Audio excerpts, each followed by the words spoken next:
Mart 2017 idi. Hayatımı sonsuza dek değiştirecek bir gece. Yanımda bir arkadaşım olduğunu sandığım biri vardı. Benim uyuşturucu arkadaşım. O eroine derinden bağımlıydı. Ben ise hala safça ara sıra kullanarak kontrolüm olduğunu sanıyordum. O gece bana bir doz verdi ve her şey alt üst oldu. Ağırlığın üzerime çöküşünü hatırlıyorum. Ne kadar karanlık, ne kadar derin, ne kadar kaybolmuş olduğumu fark ettiğim ezici bir an. Sonrasında suyun yüzüme çarptığını, beni kaosun içine uyandırdığını hatırlıyorum. Bir mutfak zeminine serilmiş durumdaydım. Onun panikle bağırdığını duyuyordum. Mavisin, mavisin. Korkusunu zar zor anlayabiliyordum. Bana gitmemi, oradan çıkmamı söylüyordu. Ama benim yardıma ihtiyacım vardı. Ambulans çağırmaları için yalvardım.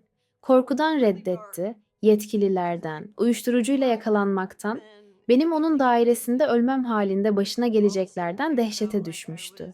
Kendi içinde bir savaş verdiğini görebiliyordum. Hayatta kalma içgüdüsüyle hareket ediyordu. Ve o anda onun paniği neredeyse benimkinden bile derindi.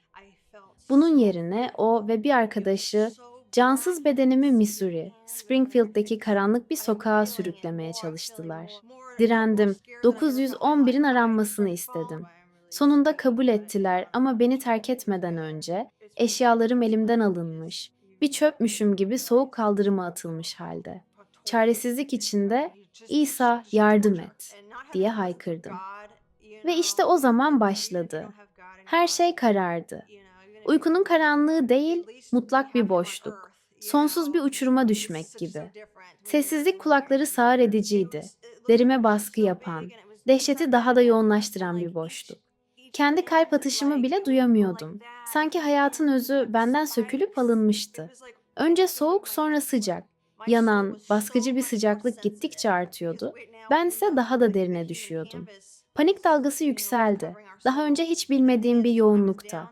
Korku sürekliydi, acımasızdı. Elimi yüzümün önünde görmeye çalıştım ama zifiri karanlık her şeyi yutuyordu. Sonsuz bir uçurumda düşüyormuş gibi hissettim. Düşüşüm bir ebediyete dönüşmüştü. Merhaba. Bu videoda belki de daha önce duymadığın ilginç detaylar var. Eğer videoyu izlerken keyif aldıysan beğen tuşuna basmayı unutma. Yorumlarında düşüncelerini paylaşırsan çok sevinirim. Ve elbette daha fazlası için kanalıma abone olmayı ihmal etme. Hadi bu yolculuğa birlikte devam edelim. Sonunda yere çarptığımda hissettiğim şey bataklıktı. Kalın, boğucu bir madde. Gözlerim alıştı ve bir gökyüzü olduğunu düşündüm. Ama yalnızca saf bir karanlık vardı. Yine de yanıyordu. Gözeneklerim, sinirlerim, her şeyim alevler içinde gibi bağırıyordu. Sanki dört bir yandan ateşli oklar üzerime saplanıyordu. Düştüğüm yer bir çukurdu. Korkunun saf olduğu bir mağaraydı. Tanrı'nın yokluğunun hissedildiği bir yerdi. Hayatım boyunca kaygı ve panik ataklar yaşamıştım.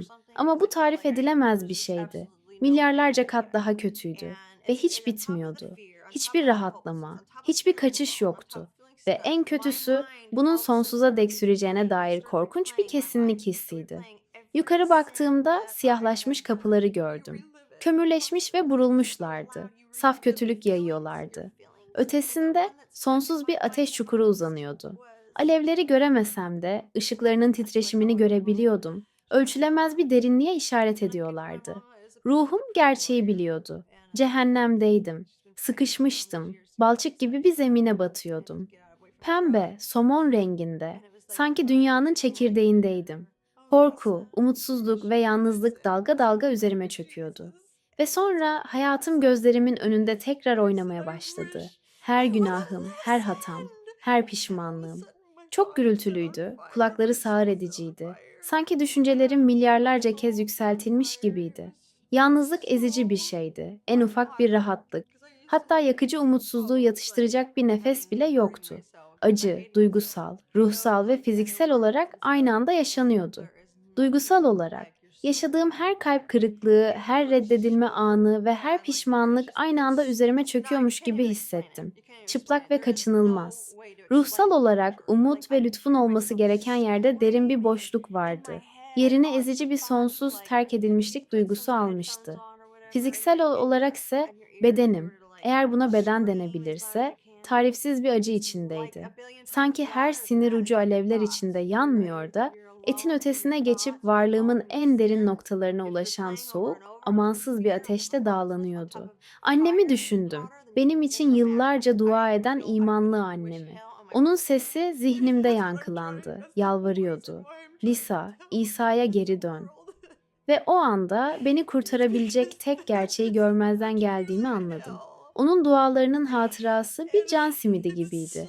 Ama aynı zamanda bir azap. Çünkü artık çok geçti. Aniden ruhum alev aldı. Dünyadaki hiçbir yanığa benzemeyen bu acı tarif edilemezdi.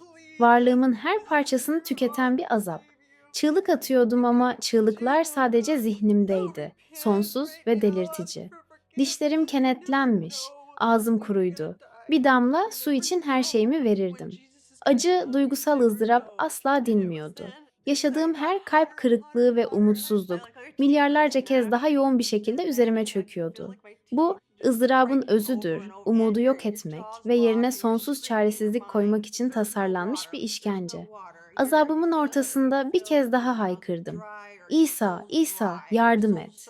Ve o anda cehennemden koparıldım. Ambulansta uyandım. Hala alevleri hissediyor. Hala çığlık atıyordum. Bir an için nerede olduğumu bilemedim. Gerçekten kurtulmuş muydum? Yoksa bu işkencenin başka bir aşaması mıydı? Zihnim gerçeği kavramakta zorlanıyordu. Yanma hissi o kadar gerçekti ki derimin kömürleşmiş olmasını bekliyordum. Ama sonra serin bir battaniyenin dokunuşunu, uzaktan gelen siren seslerini hissettim ve hayatta olduğumu anladım. Kafam karmakarışıktı. Rahatlama ve yeniden o uçuruma düşme korkusu arasında gidip geliyordum. Ama sonra şefkatli gözleri olan bir sağlık görevlisi bana, "Yanıyor değilsin, iyisin tatlım," dedi. Ağlamaya başladım. Geri dönmemek için yalvardım.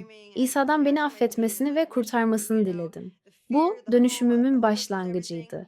Bir daha asla eroine dokunmadım. Tamamen temizlenmem zaman aldı. Uyuşturucuyu adım adım bırakmam bir yılı buldu. Ama Tanrı her adımda bana rehberlik etti. Kutsal ruhun bana her şeyi bırakmam için nasıl fısıldadığını hissediyordum. Ve İsa'ya olan sevgimle bunu yaptım. Her adım eski benliğimi soyunmak gibiydi. Acı verici ama gerekli bir yeniden doğuş. Yoksunluk süreci acımasızdı. Her kasım ağrıyor, her sinirim rahatlamak için çığlık atıyor. Zihnim kendisiyle savaş halindeydi. Sadece bir kez daha kaçmak için. Hayatta kalamayacağımı düşündüğüm geceler oldu. Suçluluk duygusunun ve ayıklığın çıplak gerçekliğinin dayanılmaz geldiği zamanlar oldu. Ama gözyaşlarımın ve arzularımın içinde bir şeylerin kıpırdadığını hissettim. Kırılgan bir umut, acının ötesinde beni bekleyen yeni bir hayatın bir kıvılcımı. İşte o en karanlık anlarda fark ettim ki iyileşme bir anda olmuyordu. Bu yavaş, kasıtlı bir şekilde parça parça bırakma süreciydi ta ki sonunda tamamen özgür olana kadar. Bugün İsa Mesih ile bir ilişkim var. Artık biliyorum ki hiç kimse çok fazla kaybolmuş değildir. Ben bir damar içi metamfetamin bağımlısıydım. Kaybolmuş ve paramparçaydım. Ama Tanrı beni kurtardı. Kalbimi iyileştirdi. Aynı cinse duyduğum ilgiyi aldı ve beni huzur ve amacın olduğu bir yere getirdi. Bir zamanlar sadece boşluk ve bağımlılık varken, şimdi asla mümkün olacağını düşünmediğim bir doluluk var. Eğer kaybolmuşsan, bağımlıysan, umutsuz hissediyorsan, bil ki İsa kurtarır. Cehennemin kapısındaydım ve onun merhameti beni geri çekti. Bu kadar basit. Çünkü Tanrı dünyayı o kadar çok sevdi ki, biricik oğlunu verdi. Öyle ki ona iman edenlerin hiçbiri mahvolmasın. Hepsi sonsuz yaşama kavuşsun. Ben bu vaadin yaşayan kanıtıyım. Lütfen çok geç olmadan İsa'yı hayatına al. O umuttur. O kurtuluştur. Ve o beni cehennemden kurtardı. Bunu benim için yaptıysa senin için de yapabilir. Merhaba. Bu videoda belki de daha önce duymadığın ilginç detaylar var. Eğer videoyu izlerken keyif aldıysan beğen tuşuna basmayı unutma. Yorumlarında düşüncelerini paylaşırsan çok sevinirim. Ve elbette daha fazlası için kanalıma abone olmayı ihmal etme. Hadi bu yolculuğa birlikte devam edelim.